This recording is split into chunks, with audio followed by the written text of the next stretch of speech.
ಹೇಳಿದ. ಅರ್ಜುನ ಪ್ರಶ್ನೆ ಮಾಡಿದ.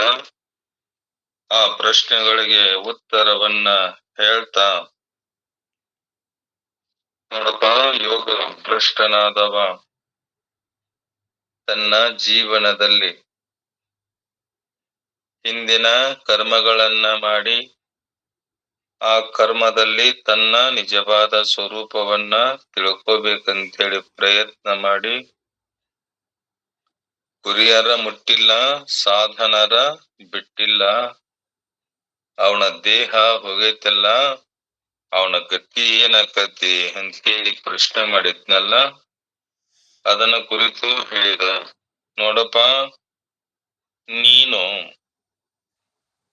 ನನ್ನಲ್ಲಿಯೇ ಆಸಕ್ತಿ ಚಿತ್ತ ಉಳ್ಳವನಾಗಿ ನನ್ನನ್ನೇ ಆಶ್ರಯಿಸಿ ಯೋಗಾಭ್ಯಾಸವನ್ನ ಮಾಡುವ ನೀನು ಸರ್ವತ್ರ ಪರಿಪೂರ್ಣವಾದ ನನ್ನ ಸ್ವರೂಪವನ್ನ ನಿಸ್ಸಂಶಯವಾಗಿ ಹೇಗೆ ತಿಳಿದುಕೊಳ್ಳುವೆಯೋ ಅದರ ವಿಧಾನವನ್ನ ಈಗ ನಾ ಹೇಳ್ತೇನೆ.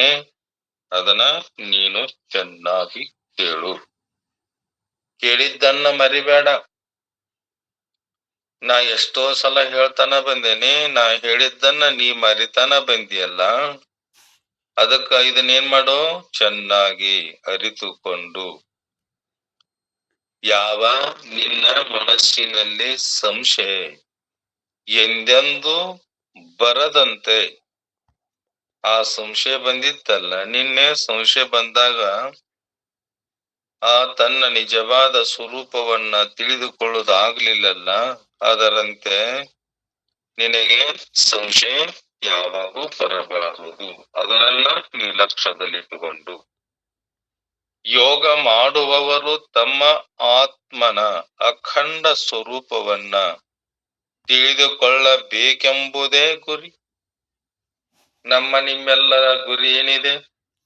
ಆತ್ಮ ಸ್ವರೂಪವನ್ನ ತಿಳಿದುಕೊಂಡು ನನ್ನ ನಿಜವಾದ ಸುಖದ ಸ್ವರೂಪದಲ್ಲಿ ಸದಾನ ಇರಬೇಕು, ನನಗೆ ಎಂದೆಂದೂ ದುಃಖ ಬರಬಾರದಂತೇಳಿ ನಾವು ಪ್ರಯತ್ನ ಮಾಡ್ತಾ ಇದ್ದೇವಲ್ಲ.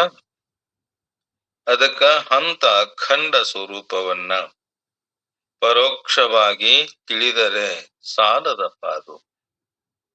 ಅದನ್ನಷ್ಟ ಪರೋಕ್ಷವಾಗಿ ತಿಳ್ಕೊಂಡ್ರ ಸಾಲೋದಿಲ್ಲ. ಎಲ್ಲರೂ ಅಖಂಡ ಅದ್ವಿತೀಯ ಸ್ವರೂಪರೇ ಎಂದ ಪರೋಕ್ಷವಾಗಿ ತಿಳಿದುಕೋಬೇಕಂತ. ಅಖಂಡ ಯಾವಾಗೂ ಅದು ಖಂಡ ಖಂಡ ಇಲ್ಲದಂತ ಆತ್ಮಸ್ವರೂಪ. ಅರ್ಜುನ, ನನ್ನ ನಿನ್ನ ಸ್ವರೂಪ ಒಂದೇ. ಅದು ಹೆಂಗಿದೆ?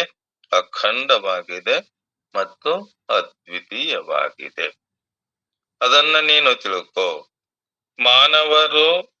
ಮಾನವನು ಮತ್ತೊಬ್ಬರ ಭೃತ್ಯರಾಗಿ ಸಂಸಾರದಲ್ಲಿರುವ ಆಸಕ್ತಿಯನ್ನ ತೊರೆದು, ನಾವೆಲ್ಲರೂ ಎಲ್ಲಿದ್ದೇವೀಗ? ಸಂಸಾರ ಸಮುದ್ರದಲ್ಲಿದೇವಲ್ಲ, ಈ ಸಾಗರದೊಳಗದೇವಲ್ಲ.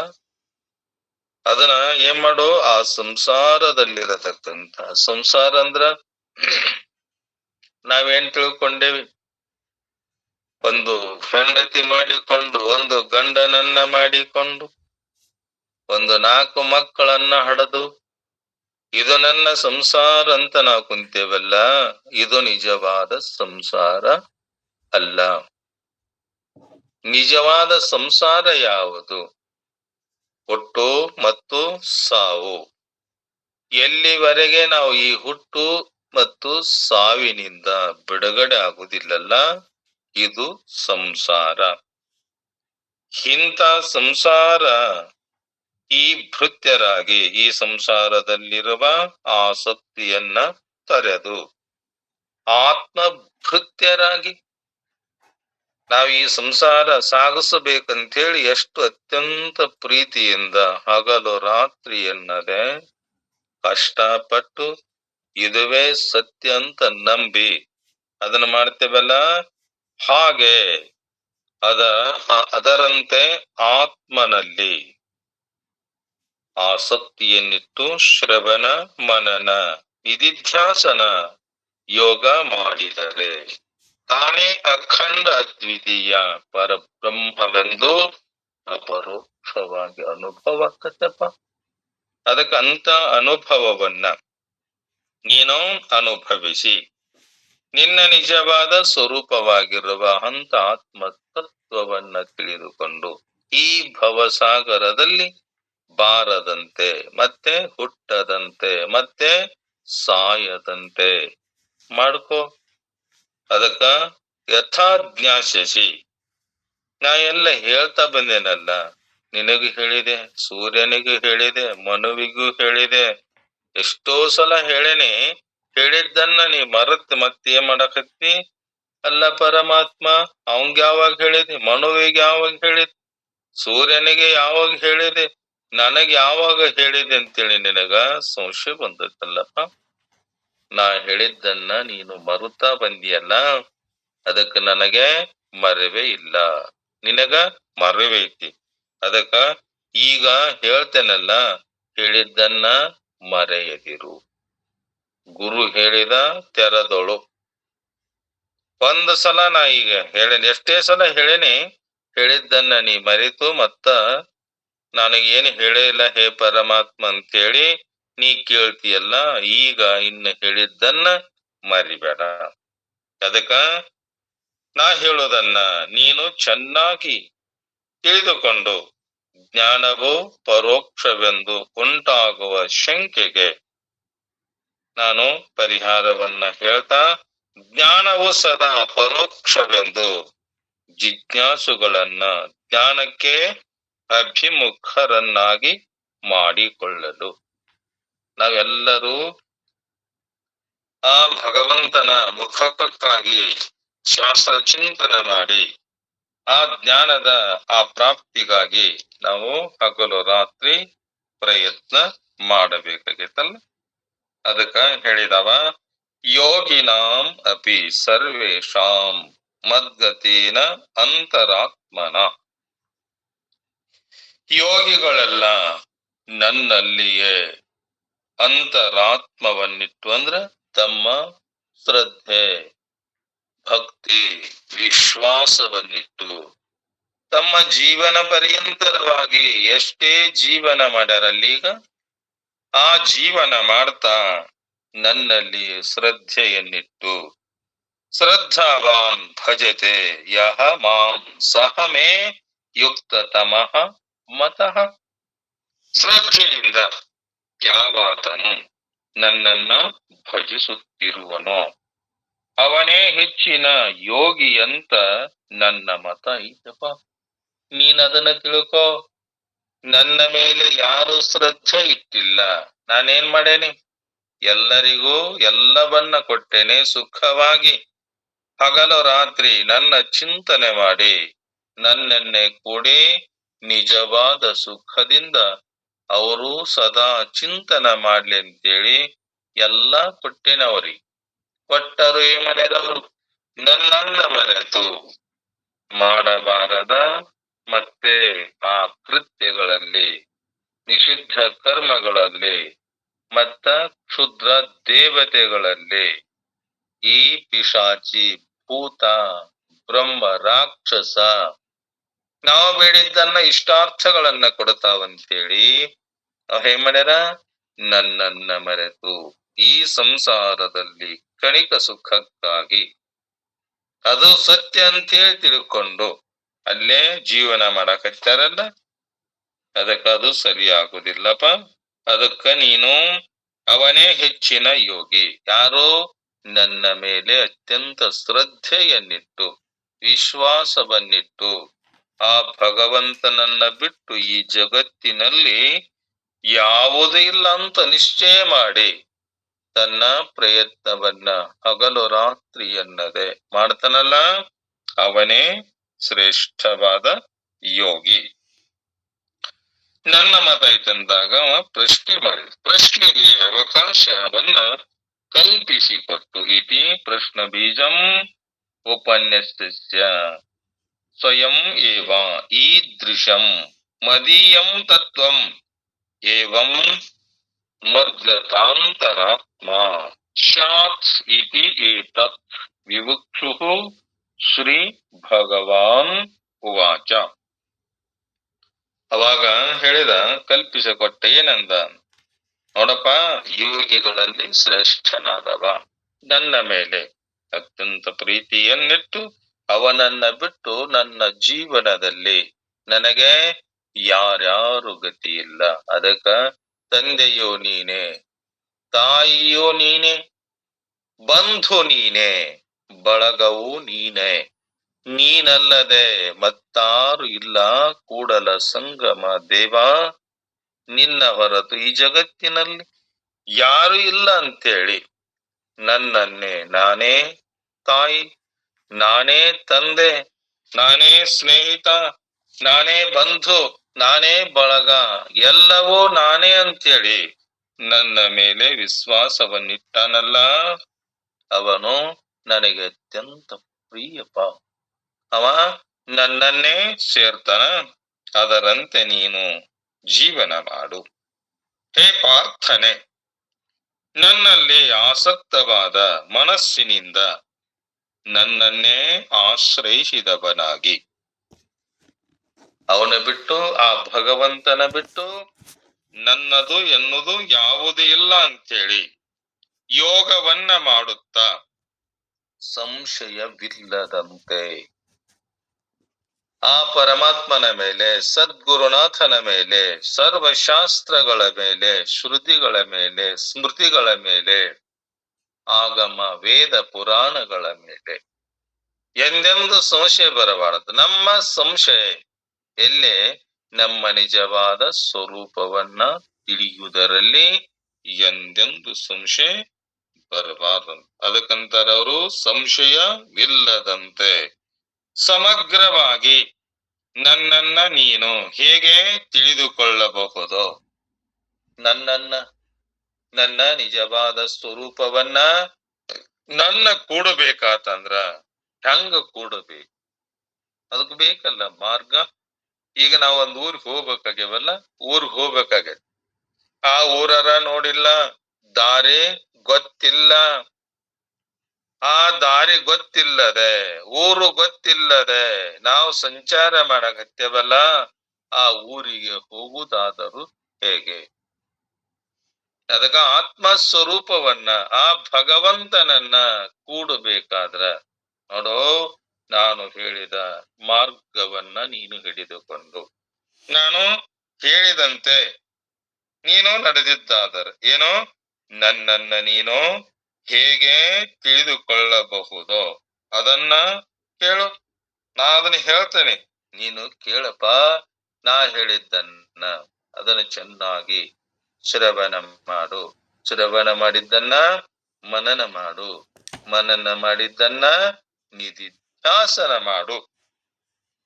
ಮಯಿ ವಕ್ಷಮಾನ ವಿಶೇಷೇಣ ಪರಮೇಶ್ವರೇ ಆಸಕ್ತಂ ಮನಃ ಯಸ್ಯ ಸಹ ಮಯಾ ಸಕ್ತ ಮನಃ.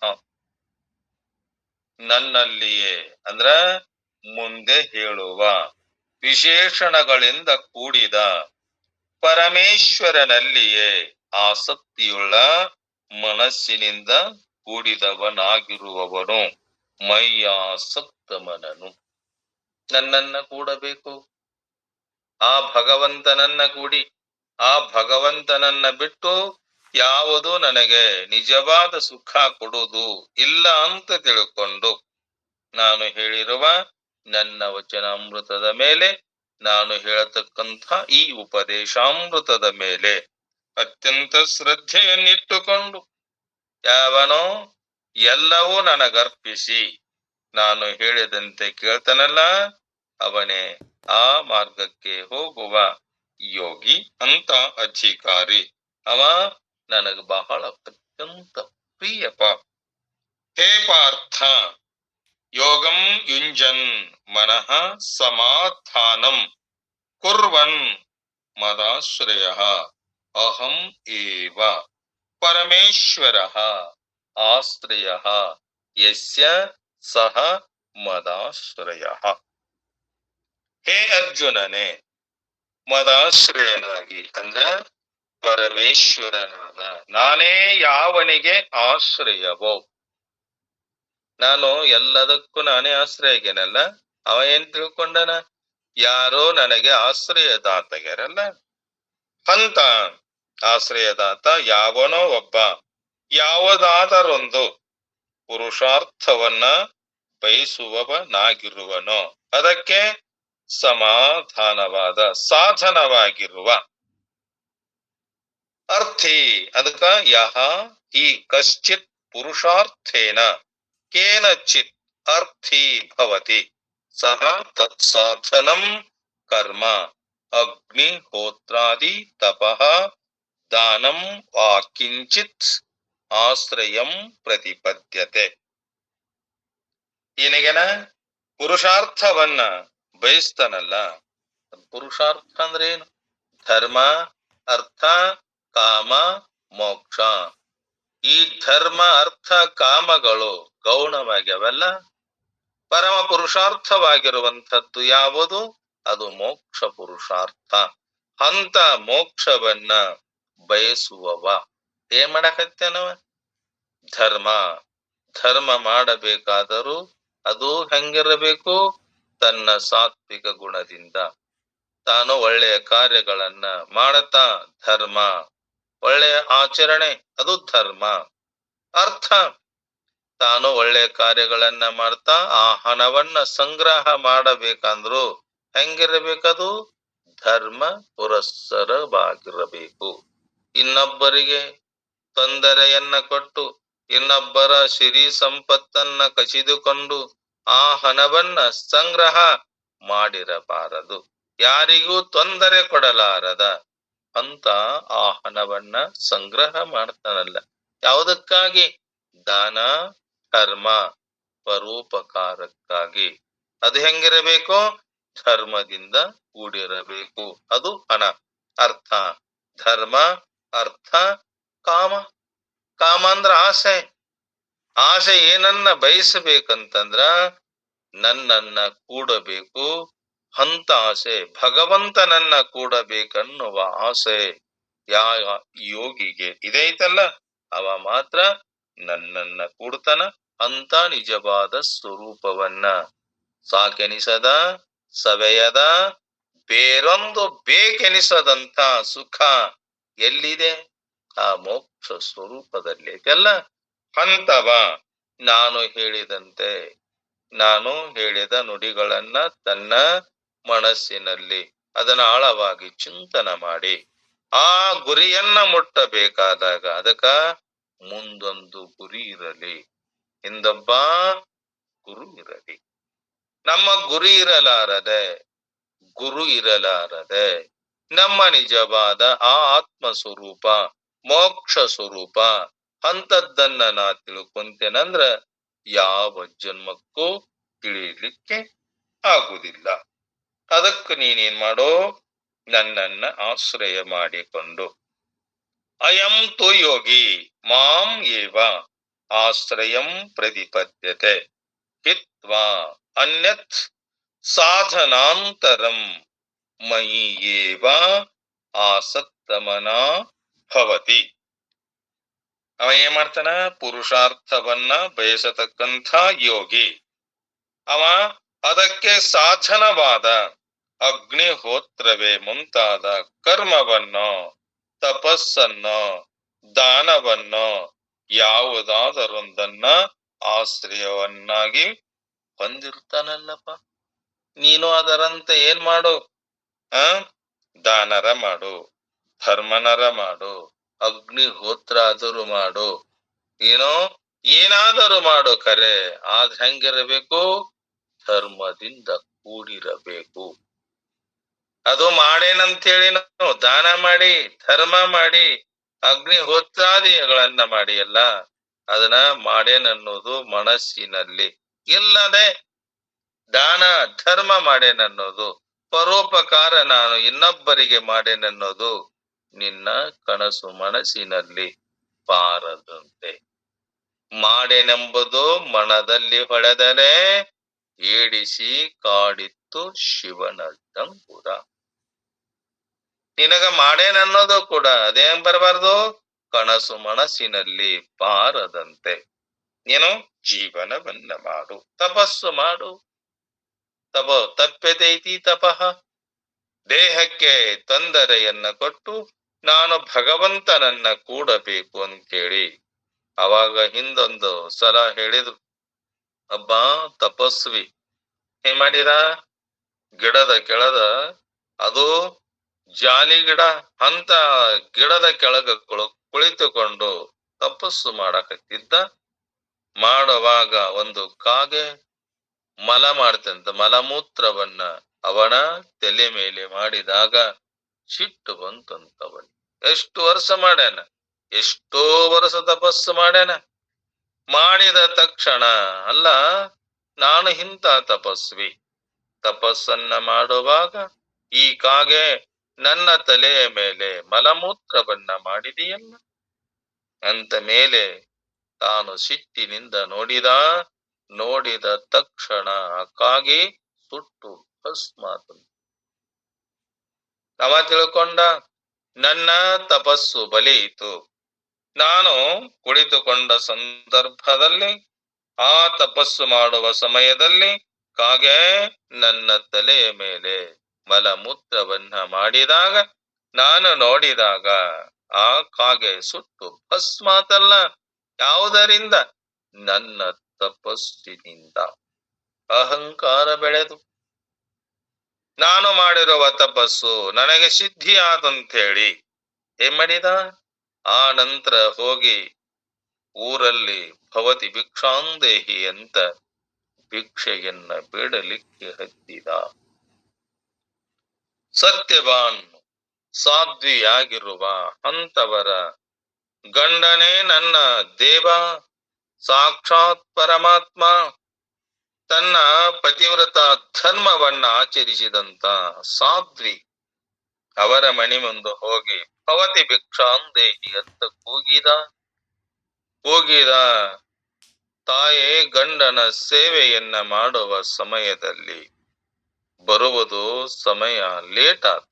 ಭಿಕ್ಷೆಯನ್ನ ತೆಗೆದುಕೊಂಡು ಬರುವಾಗ ಒಂದು ಸ್ವಲ್ಪ ಲೇಟ್ ಆದ. ಮತ್ತೊಂದು ಸಲ ಭವತಿ ಭಿಕ್ಷಾಂದೇಹಿ ಅಂತೇಳಿ ಸಿಟ್ಟಿನಿಂದ ಕೂಗಿದ. ಆ ತಪಸ್ವಿ ಸಿಟ್ಟು ಬಂದಿತ್ತವನಿಗೆ. ಯಾಕ?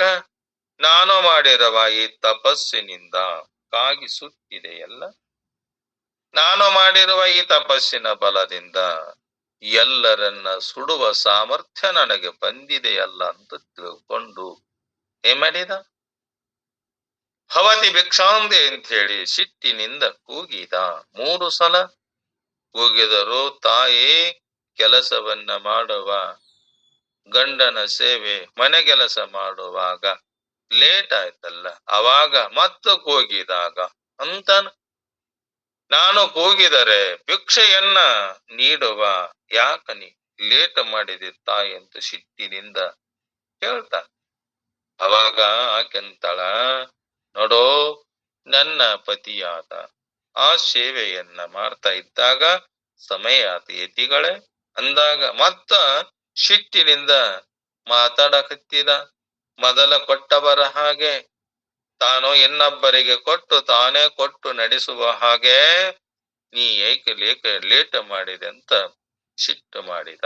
ಅವಾಗಂತಾಳಕ್ಕೆ ತಾಯಿ, ನೋಡೋ ನೀನು ತಪಸ್ಸನ್ನ ಮಾಡಿ ಆ ತಪಸ್ಸಿನಿಂದ ಎಲ್ಲರನ್ನ, ಆ ಕಾಗೆಯನ್ನ ಸುಟ್ಟೇನಂತೇಳಿ ನನ್ನನ್ನ ಸುಡುವ ಈ ಕ್ರೋಧಾಗ್ನಿಯಿಂದ ನೀ ಹಿಂಗ ಮಾತಾಡಕತ್ತಿ ಅಂದಾಗ ಇವ ತನ್ನಗ ಅಂದ, ನಾನು ಎಷ್ಟೋ ವರ್ಷ ಪರ್ಯಂತರವಾಗಿ ತಪಸ್ಸು ಮಾಡಿದೆ.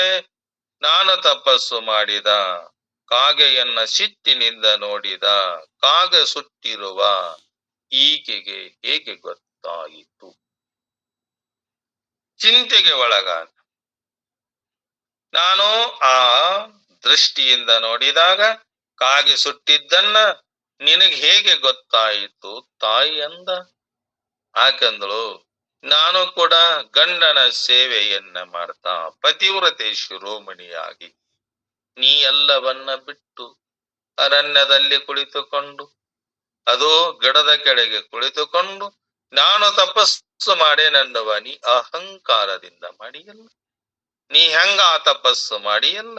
ನಾನು ತಪಸ್ಸು ನನ್ನ ಗಂಡನ, ಮಕ್ಕಳ, ಮಾವನ, ಅತ್ತೆ ಮಾವರ ಸೇವೆಯನ್ನ ನಿಷ್ಕಾಮದಿಂದ ಮಾಡಿ, ಅದಕ್ಕೂ ಹಂತ ತಪಸ್ಸು ನನ್ನದು ಆಗಿದೆ ಅಂತೇಳಿ ತಾಯಿ ಹೇಳಿದಾಗ, ಹಾಗೆ ಅದು ಮಾಡೇನೆಂಬುದು ಮನದಲ್ಲಿ ಹೊಳೆದರೆ ಏಳಿಸಿ ಕಾಡಿತ್ತು ಶಿವನ ಡಂಗುರ. ಅದಕ್ಕ ಅವಾಗ ಅಂದ ಸಿಟ್ಟು ಇಳಿತಂತ. ಅವಾಗ ಕಾಗಿ ಏನಾರ ಮಾಡಿ ನೀನಂತೇಳಂದಾಗ ಅದಕ್ಕ ಎಲ್ಲಾದರೂ ಇದ್ದರು ಅಂತ ತಪಸ್ವಿಗಳಾಗುವ ಸಾಮರ್ಥ್ಯ ಐತಲ್ಲ. ಅದಕ್ಕ ಅದ್ ಹೆಂಗಿರಬೇಕು ತಪಸ್ಸು? ಸಾತ್ವಿಕೆಯಿಂದ ಎಲ್ಲರಿಗೂ ಹಿತವಾಗುವ ಹಾಗೆ ಧರ್ಮ, ಅರ್ಥ, ಕಾಮ, ಮೋಕ್ಷ ಗೌಣಗೆಟ್ಟಲ್ಲ ಅದನ್ನ ತಿಳಿಯುವ. ಅಯಂತು ಯೋಗಿ ಮಾಂ ಏವ ಆಶ್ರಯಂ ಪ್ರತಿಪದ್ಯತೆ ಹಿತ್ವಾ ಅನ್ಯತ್ ಸಾಧನಾಂತರಂ ಮಯಿ ಏವ ಆಸಕ್ತ ಮನ ಭವತಿ. ಯಾವನು ಸಾತ್ವಿಕ ಗುಣದಿಂದ ಕೂಡಿ ತನಗೆ ಎಷ್ಟೇ ಕಷ್ಟಾದರೂ ತನ್ನ ಸಾಧನೆಯನ್ನ ಬಿಡಲಾರದ, ಮನೆಯಲ್ಲಿ ಆಗಲಿ, ಭಾಗ್ಯದಲ್ಲಿ ಆಗಲಿ, ಜನರೊಂದಿಗೆ ಆಗಲಿ, ಎಲ್ಲ ಪ್ರಜೆಗಳೊಂದಿಗೆ ಆಗಲಿ, ತಾನು ಎಲ್ಲ ಮಾಡ್ತಾ ಇದ್ದರು ಆ ಕಾರ್ಯಗಳನ್ನ ಮಾಡ್ತಾ ತನ್ನ ಮನಸ್ಸನ್ನ ಆ ನನ್ನಲ್ಲಿಯೇ ಇಟ್ಟು ಮಾಡ್ತಾನಲ್ಲ, ಆಸಕ್ತ ಮನಾಗ್ಯನಲ್ಲ, ಅವ ನನ್ನನ್ನೇ ಕೊಡ್ತಾನ. ಯಹ ತ್ವಂ ಏವಂ ಭೂತಃ ಸನ್ ಅಸಂಶಯಂ ಸಮಗ್ರಂ ಸಮಸ್ತಂ ವಿಭೂತಿ ಬಲಶಕ್ತೈಶ್ವರ್ಯಾದಿ ಗುಣ ಸಂಪನ್ನಂ ಮಾಂ ಯಥಾ ಏನ ಪ್ರಕಾರೇಣ ಜ್ಞಾಸ್ಯಸಿ ಸಂಶಯಂ ಅಂತರೇಣ ಏವಂ ಏವ ಭಗವಾನ್ ಇತಿ ತತ್ ಶೃಣು ಉಚ್ಯಮಾನಂ ಮಯ. ನೋಡಪ್ಪ, ಅವ ಯಾವದನಲ್ಲ, ಏನದು? ಪುರುಷಾರ್ಥವನ್ನ ಬಯಸುವನಾಗಿರುವನೋ. ಪುರುಷಾರ್ಥ ಅಂದ್ರ ಮೋಕ್ಷದ ಸುಖ. ಯಾರು ತನ್ನ ನಿಜವಾದ ಸ್ವರೂಪವನ್ನ ಕೂಡಬೇಕು ಅಂತ ಮೋಕ್ಷವನ್ನ ಆ ಭಗವಂತನನ್ನ ಕೂಡಬೇಕು ಅಂತೇಳಿ ನನ್ನಲ್ಲಿ ತನ್ನ ಮನಸ್ಸನ್ನ ಇಟ್ಟು ತಪಸ್ಸನ್ನು ತಪಸ್ಸು ಮಾಡೇನಲ್ಲ, ಆ ತಪಸ್ವಿ ಆಗ್ಯಾನಲ್ಲ, ಅಂತ ತಪಸ್ಸಲ್ಲ, ನನ್ನನ್ನೇ ಕೂಡಬೇಕು, ಆ ಭಗವಂತನನ್ನ ಕೂಡಬೇಕು, ಪರಮಾತ್ಮನನ್ನ ಕೂಡಬೇಕು ಅಂತೇಳಿ ಹಗಲು ರಾತ್ರಿ ಎನ್ನದೆ ತಾ ಎಲ್ಲೇ ಇರ್ಲಿ, ತಾ ಯಾವುದೇ ಕೆಲಸ ಮಾಡ್ತಾ ಇದ್ದರು ಹೆಂಗಿರಬೇಕದು? ಸಾತ್ವಿಕ. ರಾಜಸ ಇರಬಾರದು, ತಾಮಸ ಇರಬಾರದು. ಸಾತ್ವಿಕ ಗುಣದಿಂದ ಕೂಡಿ ತನ್ನ ಕರ್ತವ್ಯ ಕರ್ಮಗಳನ್ನ ಮಾಡ್ತಾ ಯಾವುದರಲ್ಲಿ ಆಸೆ ಇಲ್ಲದೆ, ಆಸೆ ನಿರಾಶನಾಗಿ ಆ ಕರ್ಮ ಮಾಡುತ್ತಿದ್ದರು ಆ ಕರ್ಮದ ಫಲವನ್ನ ತೊರೆದು ನಿಷ್ಕಾಮ ಭಾವದಿಂದ ಯೋಗಿಯಾದವ, ಯೋಗ ಭ್ರಷ್ಟನಾದವ ಮಾಡ್ತಾನಲ್ಲ, ಅವ ನನ್ನನ್ನೇ ಕೂಡ್ತಾನಂತ ನೀನು ತಿಳಿದುಕೋ. ಯಾವುದರಿಂದ? ಕರ್ಮದಿಂದಲೋ, ತಪಸ್ಸಿನಿಂದಲೋ, ದಾನದಿಂದಲೋ ಯಾವುದಾದರೊಂದನ್ನ ಆಶ್ರಯವನ್ನಾಗಿ ಹೊಂದಿರ್ತಾನಲ್ಲ. ಆದ್ರ ಆ ಯೋಗಿಯು ನನ್ನನ್ನೇ ಅಂಥ ಆಶ್ರಯವೆಂದು ಹೊಂದಿರ್ತಾನಪ್ಪ. ಅದಕ್ಕೆ ನೀನೇನ್ ಮಾಡೋ? ಬೇರೊಂದು ಸಾಧನವನ್ನವಲ್ಲದೆ, ಯಾವ ಸಾಧನ? ಆ ಬೇರೆ ಸಾಧನಗಳಲ್ಲಿ ಒಳಗಾಗದ ನನ್ನಲ್ಲಿಯೇ ಆಸಕ್ತಿಯನ್ನ ಇಟ್ಟು, ಆಸಕ್ತಿ ಮನಸ್ಸುಳ್ಳವನಾಗಿ ನನ್ನಲ್ಲಿಯೇ ಮನಸ್ಸು, ಬುದ್ಧಿ, ಚಿತ್ತ, ಅಹಂಕಾರ ಅವನ ಎಲ್ಲ ನನ್ನಲ್ಲಿಯೇ ಇಟ್ಟು, ಹೇ ಅರ್ಜುನನೇ, ನೀನು ಇಂಥವನಾಗಿ ಯೋಗವನ್ನ ಮಾಡುತ್ತಾ ಮನಸ್ಸನ್ನ ಸಮಾಧಾನಗೊಳಿಸುತ್ತಾ, ನಿನ್ನ ಮನಸ್ಸನ್ನ ಯೋಗ ಮಾಡು, ಮತ್ತ ಆ ನಿನ್ನ ಮನಸ್ಸನ್ನ ಸಮಾಧಾನವಾಗಿ ಮಾಡಿಕೊಂಡು ಸಂಶಯವಿಲ್ಲದೆ, ಪರಮಾತ್ಮ ಹೇಳಕತ್ತೇನಲ್ಲ, ಆ ಪರಮಾತ್ಮನ ಮಾತಿನ ಮೇಲೆ, ಸದ್ಗುರುನಾಥನ ಮಾತಿನ ಮೇಲೆ, ವೇದ ಭಗವತಿಯ ಮೇಲೆ, ಶ್ರುತಿ ಸ್ಮೃತಿಗಳ ಮೇಲೆ, ಶಾಸ್ತ್ರಗಳ ಮೇಲೆ ಯಾವುದು ಸಂಶಯ ಬಾರದಂತೆ ನೀನು ಸಂಶಯವಿಲ್ಲದೆ ನನ್ನನ್ನ ಸಮಗ್ರವಾಗಿ ಅಂದ್ರ ವಿಭೂತಿ, ಬಲ, ಶಕ್ತಿ, ಐಶ್ವರ್ಯ ಮುಂತಾದ ಗುಣ ಸಂಪತ್ತಿಯುಳ್ಳ ನನ್ನನ್ನ ಪೂರ್ಣವಾಗಿ ಹೇಗೆ ಅಂದರೆ ಯಾವ ಪ್ರಕಾರದಿಂದ ಭಗವಂತನು ಹೀಗೆ ಇರುವನು ಎಂದು ಯಾವ ಸಂಶಯ ಇಲ್ಲದೆ ನೀನು ತಿಳಿದುಕೊಳ್ಳುವೆಯೋ ಅದನ್ನ ನಾನು ಹೇಳುವೆನೋ, ನೀನು ಹೇಳು. ಹೇಳಿತನ ನೀನು ಹೇಳಪ್ಪ. ಅದಕ್ಕ ಅಂದ, ಹೇ ಅರ್ಜುನ, ನಾನು ಹೇಳುವುದನ್ನ ನೀನು ಚೆನ್ನಾಗಿ ತಿಳಿದುಕೊಂಡು, ಹೇ ಪಾರ್ಥ, ಯೋಗವನ್ನ ತಂ ವಿದ್ಯಾತ್ ದುಃಖ ಸಂಯೋಗ ವಿಯೋಗಂ ಯೋಗ ಸಂಜ್ಞಿತಂ. ದುಃಖ ಸಂಯೋಗದ ವಿಯೋಗವನ್ನ ಯೋಗವೆಂದು ತಿಳಿ. ಯೋಗ ಅಂದ್ರ ದುಃಖದ ಸಂಯೋಗ, ವಿಯೋಗ. ಆ ದುಃಖ ಬಿಟ್ಟು ಹೋಗತ್ತಲ್ಲ, ಆ ನಿಜವಾದ ಸುಖ ಕಾಂತವಲ್ಲ, ಅದು ಯೋಗ ಅಂತ ನೀನು ತಿಳಿದುಕೋ. ಹೀಗೆ ಹೇಳಿದ ಲಕ್ಷಣವುಳ್ಳ ಯೋಗದ ಅನುಷ್ಠಾನ ಮಾಡುವ ಇಚ್ಛೆ ಉಳ್ಳ ನೀನು ನನ್ನನ್ನ ಆಶ್ರಯ ಮಾಡಿದವನಾಗು. ನನ್ನನ್ನ ಎಲ್ಲಿವರೆಗೆ ನೀನು ಆಶ್ರಯ ಮಾಡುವುದಿಲ್ಲ, ಸರ್ವರ ಆತ್ಮನಾದ ಸರ್ವಂತರ್ಯಾಮಿಯಾದ ಭಕ್ತ ರಕ್ಷಣ ಪರಾಯಣನಾದ ಈಶ್ವರನಾದ ನಾನೇ ಯಾರಿಗೆ ಆಶ್ರಯ ಅವಲಂಬನಾಗಿ ನಾನು ಅವ ಶರಣಾಗಿದ್ದಾನೆಯೋ ಅವರು ನನ್ನಾಶ್ರಯ ಮಾಡಿಕೊಂಡವರಾಗರಲ್ಲ. ಸ್ವರ್ಗವನ್ನ ಬಯಸುವವನಿಗೆ ಅಗ್ನಿಹೋತ್ರಾದಿ ಕರ್ಮಗಳು ಆಶ್ರಯವಾಗಿರುವಂತೆ. ಯಾವ ಆ ಸ್ವರ್ಗ ಸುಖವನ್ನ ಅನುಭವಿಸಬೇಕು, ನಾ ಯಜ್ಞ ಯಾಗ ಮಾಡಿ ಆ ಸ್ವರ್ಗ ಸುಖದಲ್ಲಿ, ಆ ಸ್ವರ್ಗದಲ್ಲಿ ಸುಖವನ್ನ ಬಯಸಬೇಕಂತೇಳಿ, ಯಾವ ಆ ಸ್ವರ್ಗಕ್ಕೆ ಹೋಗಬೇಕಂತೇಳಿ ಯಜ್ಞ ಮಾಡ್ತಾನಲ್ಲ, ಯಾಗ ಮಾಡ್ತಾನಲ್ಲ, ಅವ ಹೆಂಗ ಆಶ್ರಯ ಮಾಡಿಕೊಂಡು ಆ ಸ್ವರ್ಗ ಲೋಕಕ್ಕೆ ಹೋಗಿ ಅಲ್ಲಿ ಸುಖವನ್ನ ಬಯಸ್ತಾನಲ್ಲ, ಅದರಂತೆ ಆ ಕರ್ಮಗಳು ಆಶ್ರಯವಾಗಿರುವಂತೆ. ಜಯದ ಅಪೇಕ್ಷೆ ಪುರುಷಾದಿಗಳಿಗೆ, ಶಸ್ತ್ರ ಅಸ್ತ್ರಾದಿಗಳಿಗೆ ಆಶ್ರಯವಾಗಿರುವಂತೆ. ಏನ್ ಮಾಡಾಕತ್ತೆ ನಾವ? ಸ್ವರ್ಗವನ್ನ ಬಯಸಿದವನಿಗೆ ಅಗ್ನಿಹೋತ್ರಾದಿ ಕರ್ಮಗಳು ಹೇಗೆ ಆಶ್ರಯ ಆಗ್ಯಾವಲ್ಲ, ಹಂತ ಪುರುಷಾದಿಗಳಿಗೆ ಶಸ್ತ್ರ ಅಸ್ತ್ರಾದಿ ಆಶ್ರಯವಾಗಿರುವಂತೆ. ಯಾವ ಯುದ್ಧ ಮಾಡಕ್ ಹೋಗ್ಯಾನ ಅವನಿಗೆ ಆ ಯುದ್ಧದಲ್ಲಿ ತಾನು ಜೀವನ ಸಾಧಿಸಬೇಕಾದಾಗ ಆ ಶಸ್ತ್ರ ಅಸ್ತ್ರಗಳು ಹೇಗೆ ಆಶ್ರಯವಲ್ಲ, ಅದರಂತೆ ಮುಮುಕ್ಷುವಾದ ಯೋಗಿಗೆ ನಾನು ಆಶ್ರಯನಾಗಿದ್ದೇನಪ್ಪ. ಯಾರು ಮುಮುಕ್ಷು ಆಗ್ಯಾರ, ತನ್ನ ನಿಜವಾದ ಸ್ವರೂಪವನ್ನ ತಿಳ್ಕೊಂಡು ಈ ಭವಸಾಗರದಿಂದ ನಾನ್ ದಾಟಬೇಕು ಅಂಥೇಳಿ ಆ ಮುಮುಕ್ಷು ಜಿಜ್ಞಾಸು ಅವ್ರೇನ್ ಅಧಿಕಾರಿ ಪ್ರಯತ್ನ ಮಾಡಕತ್ತಾರಲ್ಲ, ಅವರಿಗೆ ನಾನು ಆಶ್ರಯನಾಗೇನಪ್ಪ. ಈಶ್ವರ ಅನುಗ್ರಹ ದೇವ ಪುಂಸಾ ಮಾವದ್ವೈತ ವಾಸನ. ಈಶ್ವರನ ಅನುಗ್ರಹದಿಂದ ಪುರುಷನಿಗೆ ಅದ್ವೈತ ವಾಸನೆ ಉಂಟಾಗ್ತೈತಲ್ಲ. ಹೀಗೆ ಸ್ಮೃತಿ ಇದೆಯಲ್ಲ, ನನ್ನ ಆಶ್ರಯದಿಂದಲೇ ಮುಮುಕ್ಷುವಿಗೆ ಜ್ಞಾನ ಸಾಧನೆಗಳ ಹೆಚ್ಚುವಿಕೆ ಮತ್ತ ಮೋಕ್ಷವು ನಿರ್ವಿಘ್ನವಾಗಿ ಸಿದ್ಧ ಆಗ್ತದಪ್ಪ.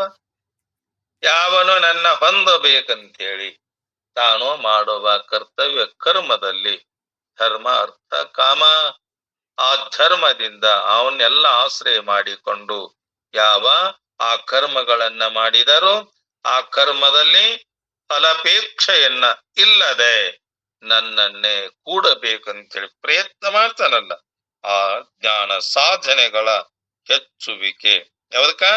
ಆ ಮೋಕ್ಷಕ್ಕೆ. ನೀನು ನನ್ನ ಆಶ್ರಯ ಮಾಡುವವನಾಗಪ್ಪ. ನನ್ನನ್ನ ನೀನು ಆಶ್ರಯ ಮಾಡಿಕೊಂಡು ನನ್ನನ್ನ ಕೂಡಬೇಕಂತೇಳಿ ನೀನು ಪ್ರಯತ್ನ ಮಾಡಪ್ಪ. ಎಲ್ಲಿವರೆಗೆ ನೀನು ಪ್ರಯತ್ನ ಮಾಡುವುದಿಲ್ಲ, ಇದು ನನ್ನ ಮತ. ನನ್ನನ್ನ ಆಶ್ರಯಕ್ಕೂ ಮಾಡಿಕೊಂಡು ನನ್ನನ್ನ ಕೂಡುವ ಇಂಥ ಪ್ರಯತ್ನ ಮಾಡು, ಇದು ನನ್ನ ಮಹತ್ವ ವಿಚಾರಪ್ಪ. ಇದು ಅಂತ ರಂಗದಲ್ಲಿರುವ ಬಿಚ್ಚಿ ಹೇಳುವ ಮಾತು. ಈ ಮಾತನ್ನ ಎಲ್ಲರಿಗೂ ನಾ ಹೇಳೋದಿಲ್ಲ. ಯಾಕ? ನೀ ಅಧಿಕಾರಿಯಾಗಿ ಅಲ್ಲ, ಮುಮುಕ್ಷು ಆಗಿ ಅಲ್ಲ. ಅದಕ್ಕಾಗಿ ನಾನು ನಿನಗೆ ಹೇಳ್ತೇನಪ್ಪ, ಮನದೆರೆದು ಮಾತನಾಡುವ ಇದು ಮಾತು. ಅದ ಕೆರೆ ಹಳ್ಳಗಳು ಮೈದೆರೆದರೆ ಕಪ್ಪೆ ಚಿಪ್ಪೆವನ್ನ ಕಾಣಬಹುದು. ಆತ್ಮ ಮನದೆರೆದು ಮಾತನಾಡಿದರೆ ಆತ್ಮಲಿಂಗವನ್ನೇ ಕಾಣಬಹುದು ಅಂತ ಹೇಳಿರಲ್ಲ. ನಾನು ಮನದೆರೆದು ಮಾತನಾಡುವ ಮಾತಪ್ಪ ಇದು. ಅದಕ್ಕೆ ನೀನೇನ್ ಮಾಡೋ, ನಾನು ತಿಳಿದು, ಇದು ನನ್ನ ಮಹತ್ವ, ಅದನ್ನ ವಿಚಾರ, ಅದನ್ನ ನೀನು ತಿಳಿದುಕೋ. ಅವುಗಳನ್ನ ತಿಳಿಯುವುದರಲ್ಲಿ, ಅವುಗಳ ನಿಶ್ಚಯದಲ್ಲಿ ಯಾರ ಮನವು ಆಸಕ್ತವಾಗಿದೆಯೋ, ನಾನು ಹೇಳುವ ಮಾತಿನ ಮೇಲೆ ಯಾರಿಗೆ ಆ ಮನಸ್ಸು ಪ್ರವೃತ್ತಿ ಆಗಿದೆಯಲ್ಲ, ಆಸಕ್ತಿ ಆಗಿದೆಯಲ್ಲ, ಇಂತಹ ನನ್ನಲ್ಲಿ ಆಸಕ್ತವಾದ ಮನಸ್ಸುಳ್ಳವನು ಆಗಿ, ಅರ್ಥಾತ್ ಮನವನ್ನ ಬೇರೆ ಕಡೆಗೆ ಇಡದೆ, ನಿನ್ನ ಮನಸ್ಸನ್ನ ಬೇರೆ ಕಡೆ ಇಡದೆ ನನ್ನಲ್ಲಿ ಮಾಡು. ಮಾಯಾ ಅದರ ಗುಣ, ಅದರ ಧರ್ಮ, ಅದರ ಶಕ್ತಿ, ಅದರ ವೈಭವದಿಂದ ಉಪಲಕ್ಷಿತವಾದ ಮತ್ತ ವಾಸ್ತವವಾಗಿ ಅವುಗಳಿಲ್ಲದ ಪ್ರತಿಪಾದ್ಯನಾದ ಪರಮಾತ್ಮನನ್ನ ಸಂಶಯವಿಲ್ಲದೆ, ನಿನಗ ಸಂಶಯ ಬರಬೇಡ. ಆ ಸಂಶಯ ಬಾರದಂತೆ ನೀ ನೋಡಿಕೊಂಡು ಸಾಕ್ಷಾತ್ಕಾರದವರೆಗೆ ಇದುವೇ ಪರಮ ತತ್ವವೆಂದು ಯಾವ ಪ್ರಕಾರವಾಗಿ ನೀ ತಿಳಿಯುತ್ತೀಯೋ ಆ ರೀತಿಯಾಗಿ ನಾನು ಅದನ್ನ ನಿನಗೆ ಹೇಳುತ್ತೇನೆ, ನೀನು ಕೇಳುವವನಾಗಪ್ಪ. ಎಲ್ಲಿವರೆಗೆ ನಾನು ಹೇಳುವುದನ್ನ ನೀನು ಚೆನ್ನಾಗಿ ಕೇಳುವುದಿಲ್ಲ, ಅದನ್ನ ಚೆನ್ನಾಗಿ ಅರ್ಥ ಮಾಡಿಕೊಳ್ಳುವುದಿಲ್ಲ, ಅಲ್ಲಿವರೆಗೆ ನಾನು ಹೇಳುವುದು ನಿನಗೆ ತಿಳಿದುಕೊಳ್ಳುವುದು ಕಷ್ಟಕದಪ್ಪ. ಅದಕ್ಕ ಯಾವ ಜ್ಞಾನೋಪದೇಶವನ್ನ ಮಾಡುತ್ತೇನೆಂದು ಪ್ರತಿಜ್ಞೆ ಮಾಡಿದ್ದರೋ ಅದೇ ಜ್ಞಾನವನ್ನ ಜ್ಞಾನಂ ಇತ್ಯಾದಿ ಎಂದ ಆ ಪರಮಾತ್ಮ ಹೇಳ್ತಾನೆ. ಯಾರಿಗೆ? ಆ ಅರ್ಜುನನನ್ನ ನಿಮಿತ್ತ ಮಾಡಿಕೊಂಡು ನಮ್ಮ ನಿಮ್ಮೆಲ್ಲರಿಗೆ ನಾ ಹೇಳಿದ್ದನ್ನ ನೀನು ಮರೆಯದೆ, ನೀನು ಅದನ್ನ ಲಕ್ಷ್ಯವಾಗಿಟ್ಟುಕೊಂಡು ನೀನು ಕೇಳಿದ್ದಾದರೆ, ಅರ್ಜುನ ನಿನ್ನ ಮನಸ್ಸು ಬುದ್ಧಿ ನಿನ್ನ ಚಿತ್ತನ್ನ ನಾನು ಹೇಳುವುದರಲ್ಲಿ ನೀನು ಇಟ್ಟುಕೊಂಡು ಮಾಡಿದ್ದಾದರೆ ಏನಕತಿ? ನಿಜವಾದ ಆ ಸ್ವರೂಪವನ್ನ ನೀನು ಹೊಂದಿಪ. ಪಾರ್ಥ, ನಾನು ಅನಾದ್ಯನಂತ ಪರತತ್ವ, ಅನಾದಿ ಅನಂತ. ನಾನು ಮೊದಲು ಇದ್ದವನೇ, ಈಗೂ ಇರುವವನೇ, ಮುಂದೂ ಇರುವವನೇ. ಅದಕ್ಕ ನೀನು ಕೂಡ ಏನಂತ ತಿಳ್ಕೊ, ನಾನು ಯಾವಾಗನು ಹಿಂದೂನು ಇರಾವಣ, ಈಗೂ ಇರಾವಣ, ಮುಂದೂನು ಇರಾವಣ ಅಂತೇಳಿ ನೀನು ತಿಳಿದುಕೋ. ನೀನು ತಿಳಿದುಕೋ. ನನ್ನನ್ನ ನಂಬಿ ನನ್ನನ್ನ ಕೂಡಬೇಕಂತ ನೀ ಪ್ರಯತ್ನ ಮಾಡ್ತೀಯಲ್ಲ, ಅನಾದಿ ಅನಂತ ಪರತತ್ವ, ವ್ಯಷ್ಟಿ ಸಮಷ್ಟಿ ವಿಶ್ವಗಳ ಪರಮಾಧಾರ. ಅದ ವ್ಯಷ್ಟಿ ಪ್ರಪಂಚ ಜೀವನ ಪ್ರಪಂಚ, ಸಮಷ್ಟಿ ಪ್ರಪಂಚ ಈಶ್ವರನ ಪ್ರಪಂಚ. ಈ ವಿಶ್ವಗಳ ಕಾಂತವಲ್ಲ, ಎಲ್ಲದಕ್ಕೆ ನಾನೇ ಆಧಾರ ಅಂತ ತಿಳ್ಕೊ. ಸತ್ಯ ಜ್ಞಾನ ಮತ್ತು ಆನಂದಗಳ ಮಹಾನ್ ಸಾಗರ ಹೆಂಗದನೆ? ಸತ್ಯ ಸ್ವರೂಪ. ಅದಕ್ಕ ಸತ್ಯಂ ಶಿವಂ ಸುಂದರಂ, ಜ್ಞಾನ ಸ್ವರೂಪ, ಆನಂದಗಳ ಮಹಾನ್ ಸಾಗರ. ಸಾಗರ ಅಂದ್ರ ಸಮುದ್ರ. ನನ್ನಲ್ಲಿಯೇ ನಿನ್ನ ಮನಸ್ಸನ್ನ ಅಚಲಗೊಳಿಸು. ಅಚಲ ಅಂದ್ರ ಅಲುಗಾಡದಂತೆ ನಿನ್ನ ಮನಸ್ಸು ಅತ್ತಿತ್ತ ಹರಿದಾಡ್ತದಲ್ಲ, ಹಾಗೆ ಹರಿದಾಡುವ ಮನಸ್ಸನ್ನ ಏನ್ ಮಾಡೋ, ನನ್ನಲ್ಲಿಯೇ ಅದನ್ನ ಅಚಲಗೊಳಿಸು, ಸ್ಥಿರಗೊಳಿಸು.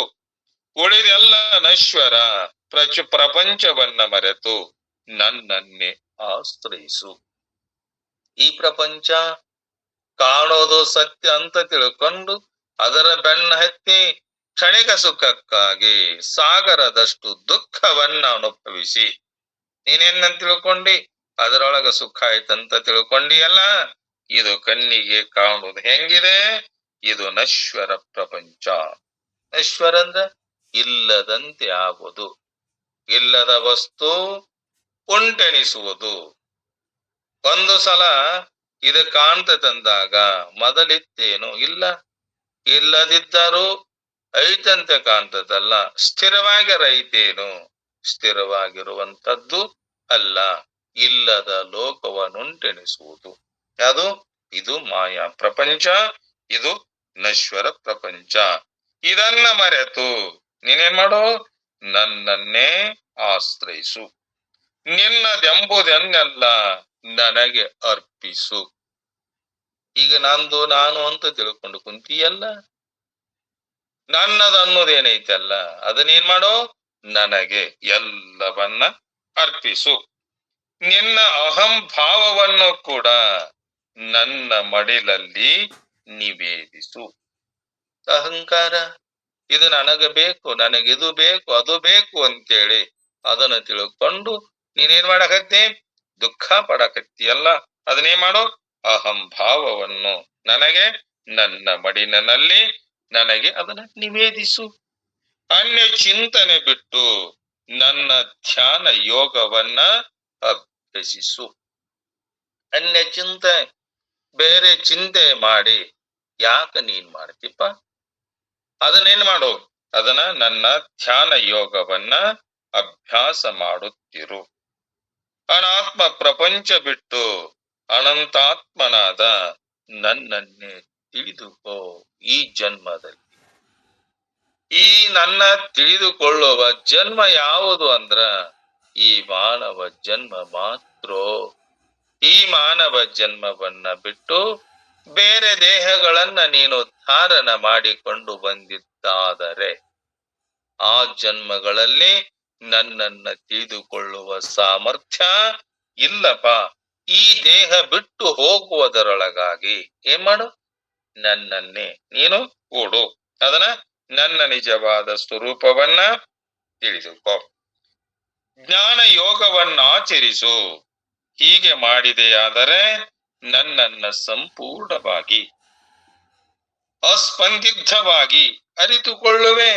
ಇಲ್ಲದಿದ್ದರೆ ನನ್ನನ್ನ ನೀನು ತಿಳಿದು ಬಹಳ ಕಷ್ಟಕತಪ. ನನ್ನನ್ನ ಅರಿಯುವ ಆ ಬಗೆಯನ್ನ ಕುರಿತು ಕುಲಂಕುಷವಾಗಿ ವಿವರಿಸುವೆ. ಅದನ್ನ ನೀನು ಲಕ್ಷಗೊಟ್ಟು ಕೇಳು.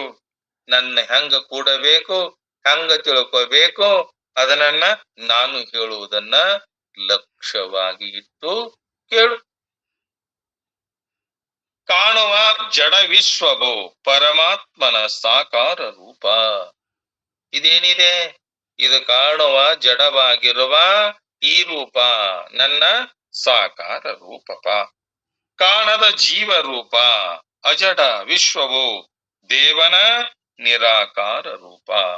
ಒಟ್ಟಿನಲ್ಲಿ ಚೈತನ್ಯ ಪ್ರಭುವೇ ಎಲ್ಲೆಡೆಗೆ ಹಾಸು ಹೊಕ್ಕಾಗಿ ತುಂಬಿಕೊಂಡಿದ್ದಾನೆ. ಆ ಚೇತನ ಸ್ವರೂಪ ಅದು ನನ್ನ ಸ್ವರೂಪ. ಎಲ್ಲದರಲ್ಲಿ ನಾನದ್ದೇನಪ್ಪ, ಅದನ್ನ ನೀನು ತಿಳಿದುಕೊಂಡು ಅವನನ್ನ ಸಮಗ್ರವಾಗಿ ಕಾಣುವ. ಆ ಕಾಣುವುದು ಮತ್ತೊಂದು ಅವನೊಂದಿಗೆ ಸಮರಸವಾಗುವುದು ಸಾಮಾನ್ಯ ಜೀವಿಗಳಿಂದ ಸಾಧ್ಯ ಇಲ್ಲಪ್ಪ.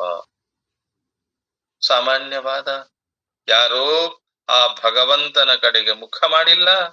ಜಡವಾಗಿರುವ ನಶ್ವರವಾಗಿರುವ ಒಂದು ದಿನ ಕೈ ಬಿಟ್ಟು ಹೋಗುವ ಇದುವೇ ಸತ್ಯ ಅಂತ ನಂಬಿಕೊಂಡು ಅದುವೇ ಸತ್ಯ ಅಂತೇಳಿ ಅಲ್ಲೇ ಇದ್ದುಕೊಂಡು ಜೀವನ ಮಾಡುವ ಹಂತ ಸಾಮಾನ್ಯ ಜನರಿಗೆ ಏನಿಲ್ಲ, ನನ್ನನ್ನ ಕೂಡಲಿಕ್ಕೆ ಎಂದೆಂದು ಸಾಧ್ಯ ಇಲ್ಲ. ಅದಕ್ಕೂ ಯೋಗ್ಯತೆ ಅಥವಾ ಅಧಿಕಾರ ಬೇಕಲ್ಲಪ್ಪ. ಯಾವುದೇ ಒಂದು ಪಡ್ಕೋಬೇಕಾರ ಆ ಅಧಿಕಾರ ಬೇಕಲ್ಲ. ಅಂತ ಅಧಿಕಾರ ಎಲ್ಲ ಸಾಮಾನ್ಯ ಜನರಲ್ಲಿ ಇರುವುದಿಲ್ಲಪ್ಪ. ಅದಕ್ಕ ಹಿಂದಿನ ಅಧ್ಯಾಯದ ಕೊನೆಯ ಮಂತ್ರದಲ್ಲಿ ಅಧಿಕಾರ ಲಕ್ಷಣಗಳನ್ನ ಸೂಚ್ಯವಾಗಿ ತಿಳಿಸಿನಲ್ಲ. ಮದ್ಗತೇನ ಅಂತರಾತ್ಮನ ಅಂದ್ರ ಮನಸ್ಸನ್ನ ದೇವನಲ್ಲಿ ನೆಲೆಸಬೇಕಪ್ಪ. ತನ್ನ ಮನಸ್ಸನ್ನ, ತನ್ನ ಬುದ್ಧಿಯನ್ನ, ತನ್ನ ಚಿತ್ತನ್ನ, ತನ್ನ ಅಹಂಕಾರವನ್ನ ಎಲ್ಲೇ ನನ್ನಲ್ಲಿ ಅವ ನೆಲೆಸಿರಬೇಕು. ಶ್ರದ್ಧಾವಾನ್ ಮಾಂ ಭಜತೆ. ಶ್ರದ್ಧಾವಂತನು, ಭಕ್ತಿವಂತನು ಅವೇನ್ ಮಾಡ್ತಾನ? ನನ್ನನ್ನೇ ಭಜಿಸ್ತಾನ. ದೇವನಲ್ಲಿ ಶ್ರದ್ಧೆ ಇರಿಸಿ ಅವನನ್ನೇ ಆಶ್ರಯಿಸಬೇಕಪ್ಪ. ಆ ಭಗವಂತನನ್ನ ಬಿಟ್ಟು ಈ ಲೋಕದಲ್ಲಿ, ಈ ಜಡವಾದ ಈ ಪ್ರಪಂಚದಲ್ಲಿ ಯಾವುದು ಇಲ್ಲ. ಈ ಎರಡು ಪವಿತ್ರ ಲಕ್ಷಣಗಳನ್ನೇ ಕುಲಂಕುಷವಾಗಿ ಆ ಭಗವಂತ ಹೇಳ್ತಾನೆ. ಮದಾಶ್ರಯ ಮಯ್ಯಾಸಕ್ತಿ. ಆಶ್ರಯ ದೈಹಿಕ, ಆಸಕ್ತಿ ಮಾನಸಿಕ. ಎಲ್ಲಿ ದೇಹ ಅಲ್ಲಿ ಮನ, ಎಲ್ಲಿ ಮನಸ್ಸು ಅಲ್ಲಿ ದೇಹ ಇದ್ದರೆ ಅದು ರುಜುತೆ ಸರಳನ್. ಅದರಿಂದ ಶ್ರೇಯಸ್ಸು ಹೆಂಡತಿ ಗಂಡನನ್ನ ಆಶ್ರಯಿಸಿದಂತೆ.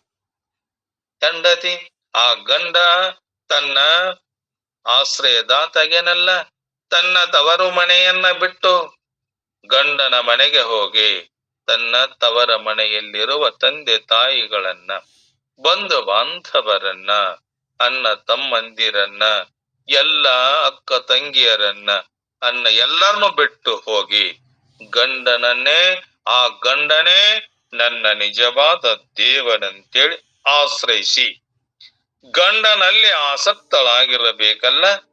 ರಾಜಕೀಯ ಮುಖಂಡನು ರಾಷ್ಟ್ರವನ್ನ ಆಶ್ರಯಿಸಿದಂತೆ. ರಾಜಕೀಯ ಇದು ಸತ್ಯ. ರಾಷ್ಟ್ರವನ್ನ ನನ್ನ ಪ್ರಜೆಗಳು ರಕ್ಷಣೆ ಸುಖಕ್ಕಾಗಿ ತಾನು ಅದರ ಹಿತದಂತೆ ಮನೆ ಮಡದಿ ಮಕ್ಕಳಲ್ಲಿ ರಹಿತನಾಗಿರಬಾರದಂತೇಳಿ ಈ ಶ್ರೇಯಸ್ಸಿನ ಸೂತ್ರವನ್ನ ಪಾಲಿಸದಿದ್ದರೆ ಮಾತ್ರ ಸ್ವಪರಹಾನಿಯಲ್ಲ. ದೇಹ ಒಂದೇ ಕಡೆಗೆ ಮನಸ್ಸೊಂದು ಕಡೆ ಇದ್ದ ಸತಿ ವ್ಯಭಿಚಾರಿ. ಅದರಂತೆ ಅಕ್ಕದಪ್ಪ ನಿನ್ನ ಜೀವನ. ಆಕೆಗಾಗಲೇ ಅವಳ ಪತಿಗಾಗಲೇ ವ್ಯಭಿಚಾರದಿಂದ ಹೇಗೆ ಗೌರವ ಬಂದೀತಪ್ಪ?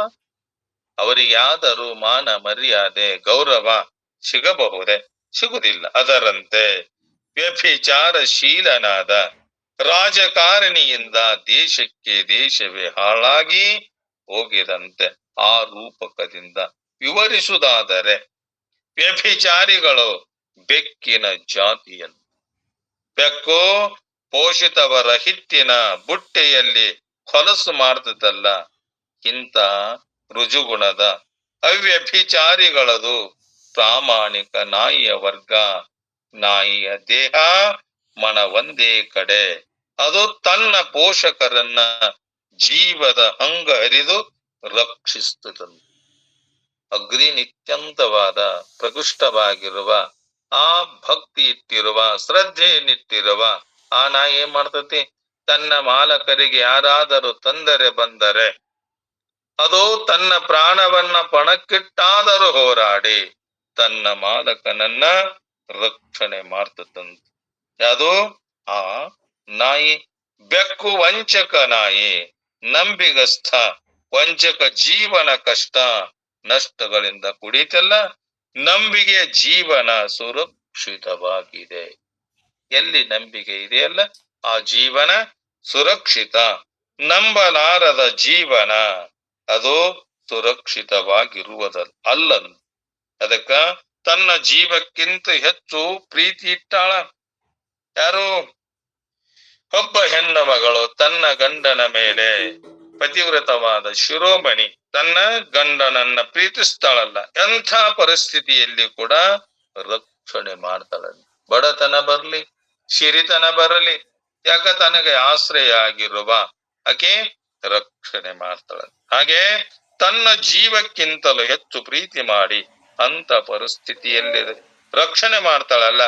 ತನ್ನ ದೇಹ ಮನಸ್ಸುಗಳಿಂದ ರಾಮನನ್ನೇ ಆಶ್ರಯಿಸಿದ ಹನುಮಂತ ಅಮರ ಅಜರಾಮರ ನನ್ನಲ್ಲ, ನನ್ನ ದೇವ, ನನ್ನ ಶ್ರೀರಾಮಚಂದ್ರ ಅವನೇ ದೇವ ಅಂತೇಳಿ ಆ ಮಾರುತೇಶ ಏನ್ ಮಾಡಿದ? ಅಜಿರಾಮರನಲ್ಲ. ರಾಮ ಮಂದಿರಗಳಿಲ್ಲದ ಗ್ರಾಮಗಳಿವೆ, ಆದರೆ ಭಕ್ತನಾಗಿರುವ, ರಾಮನ ಭಕ್ತನಾಗಿರುವ ಹನುಮಂತ ಆ ಎಲ್ಲಿ ಗ್ರಾಮಗಳದವಲ್ಲ, 10 ಮನೆ ಅದವಂದರೂ ಕೂಡ ಅಲ್ಲೇ ಅವನ ದೇವಸ್ಥಾನದವನು. ರಾಮನ ಮಂದಿರಗಳು ಒಂದು ಕಡೆ ಇಲ್ಲ, ಆ ಭಕ್ತನಾದ ಹನುಮಂತನ ಊರಿಗೆ ಎಲ್ಲಾ ಕಡೆ ಅದವನು. ಹಾಗೆ ಹನುಮಂತ ದೇವನ ಮಂದಿರಗಳಿಲ್ಲದ ಗ್ರಾಮ ಇಲ್ಲ. ಯಾಕ? ಆ ದೇವನ ಭಕ್ತನ ದೇವಸ್ಥಾನಗಳು ಸಾಕಷ್ಟದವಲ್ಲ. ಹಾಗೆ ಅಷ್ಟು ಅವನ ಹಿರಿಮೆ ಜಗತ್ತಿನಲ್ಲಿ ವಿಸ್ತರಿಸಿದೆಯಲ್ಲ. ಸೀತಾದೇವಿ ಆದರ್ಶ ಪತಿ ಪರಾಣೆ, ರಾಮ ಆದರ್ಶ ಏಕ ಪತ್ನಿ ವ್ರತಸ್ಥ.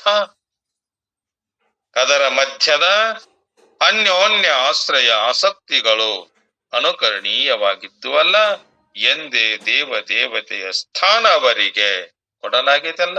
ಅಕ್ಕ ಮಹಾದೇವಿ ತನ್ನ ದೇಹ ಮತ್ತ ಮನಸ್ಸುಗಳೆರಡನ್ನ ಚನ್ನ ಮಲ್ಲಿಕಾರ್ಜುನನಿಗೆ ಅರ್ಪಿಸಿ ವೈರಾಗ್ಯವಂತನಾಳ ಅಕ್ಕ ಮಹಾದೇವಿ ಜಗತ್ತಿಗೆ ಅಕ್ಕ ಅಣಿಸಿಕೊಂಡಳಲ್ಲ. ಏನನ್ನ?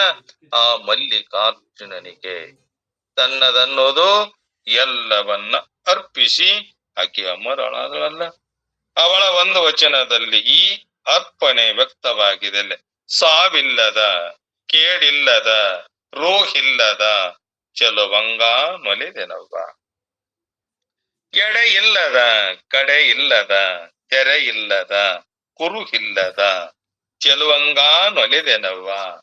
ನೀನು ಕೇಳ ತಾಯೇ, ಭವವಿಲ್ಲದ, ಭಯವಿಲ್ಲದ, ನಿರ್ಭಯ ಚೆಲುವಂಗ ನಾನೊಲಿದೆನವ್ವ.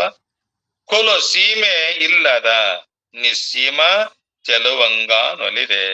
ಇದು ಕಾರಣ ಚನ್ನ ಮಲ್ಲಿಕಾರ್ಜುನ ಗಂಡ ನೆನೆಗೆ ಸಾವ ಕೆಡುವ ಗಂಡರನೊಯ್ದು ಒಲೆ ಒಳಗಿತ್ತು ತಾಗಿ ಅಂತೇಳಿ ಅಕ್ಕ ಮಹಾದೇವಿ ತಾನು ತನ್ನ ವಚನದಲ್ಲಿ ಕೊಂಡಾಡಲು ಒಲಿದೆನೆಂಬ ಪದಕ್ಕೆ ಆಸಕ್ತಿ ದರ್ಶಕ. ಆ ಒಲದ ಆದರ್ಶ ಗಂಡ ನೆನಗೆ ಎಂಬ ಪದ ಆಶ್ರಯ ದರ್ಶಕ. ಜಗದ ಸಾವ ಕೆಡುವ ಗಂಡರನ್ನ ಆಶ್ರಯಿಸದೆ ಪರಮ ಪಾವನ ಹಾಗೂ ಅಪ್ರತಿಮ ಚಲುವ ಚನ್ನ ಚೈತನ್ಯ ಪುರುಷನನ್ನೇ ನಂಬಿ ಅವನ ಸಾನ್ನಿಧ್ಯ ಬಯಸಿ ಅವನಲ್ಲಿಯೇ ಮನ ಮುಳುಗಿಸಿದಳಲ್ಲ ಮಹಾಶರಣ ಅಕ್ಕ ಮಹಾದೇವಿ. ಹೇ ಅರ್ಜುನ, ನೀನು ಅಕ್ಕ ಮಹಾದೇವಿಯಂತೆ ನೀನೇನ್ ಮಾಡೋ? ನಿನ್ನ ಮನಸ್ಸನ್ನ, ನಿನ್ನ ಬುದ್ಧಿಯನ್ನ, ನಿನ್ನ ಚಿತ್ತನ್ನ, ನಿನ್ನ ಅಹಂಕಾರವನ್ನ ನನ್ನಲ್ಲಿ ಇಟ್ಟು. ಲೋಕದಲ್ಲಿ ಬಹು ಜನರು ವಂಚಕರದಾರಪ್ಪ. ಈ ಲೋಕದಲ್ಲಿ ಬಹಳ ವಂಚಕರದಾರ. ಅವರ ನಡತೆ ನಂಬಿಕೆಗಳಿಲ್ಲ, ತಾಳಿಲ್ಲ. ಅವರ ವಾಸ ವಿಚಾರಗಳಲ್ಲಿ ಮೇಳ ಇಲ್ಲವೋ ಈ ಜಗತ್ತಿನಲ್ಲಿ?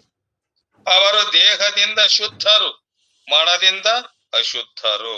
ಅವರ ಕಾಯ ದೇವಾಲಯದಲ್ಲಿ, ಮನಸ್ಸು ಪಾಪದ ನೆಲಹಿನಲ್ಲಿ.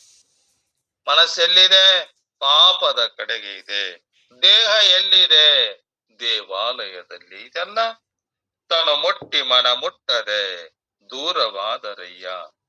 ಬೆಲೆ ಮಣ್ಣಿನಂತೆ ನಾನಾ ತರ ತನು ಮುಟ್ಟಿ ಅಪ್ಪವೊಳ್ಳಲ್ಲದೆ ಮನ ಮುಟ್ಟಿ ಅಪ್ಪಳಾಗಿ ಆಚಾರವ ಅರಿಯನೆ ಅರಮರುಳುಗಳು ಸುಖವೆತ್ತನೆಲ್ಲ ಬಲ್ಲರು ಕೂಡಲ ಸಂಗಮ ದೇವ ಅಂತೂ ಕೂಡ ಹೇಳ. ಜನರು ವೇಶ್ಯೆಯಂತೆ ತನು ಒಬ್ಬ ಮುಟ್ಟಿದರೆ ಮನಧನದ ಮೇಲೆ ನೆಟ್ಟಿದೆ, ಆಳುವ ವ್ಯಕ್ತಿಗಳ ದೇಹ ದೇಹಲಿಯಲ್ಲಿ, ಮನೆ ಮನೆಯಲ್ಲಿ, ಮನೆಯಲ್ಲಿ, ಧರ್ಮಾಧಿಕಾರಿಗಳ ತನು ಗುರುಪೀಠದ ಮೇಲೆ, ಮನ ಧನ ಕಣಕಗಳಲ್ಲಿ ಹದ್ದು ಎಷ್ಟೆತ್ತರಕ್ಕೇರಿದರೇನಪ್ಪ, ಅದರ ದೃಷ್ಟಿ ಕೊಳೆತ ಹೆಣದ ಮೇಲೆ. ಇಂಥ ವಿಚ್ಛಿನ್ನ ವ್ಯಕ್ತಿಗಳಿಗೆ ಯೋಗ ಎಲ್ಲಿದಪ್ಪ ಸಾಧ್ಯ?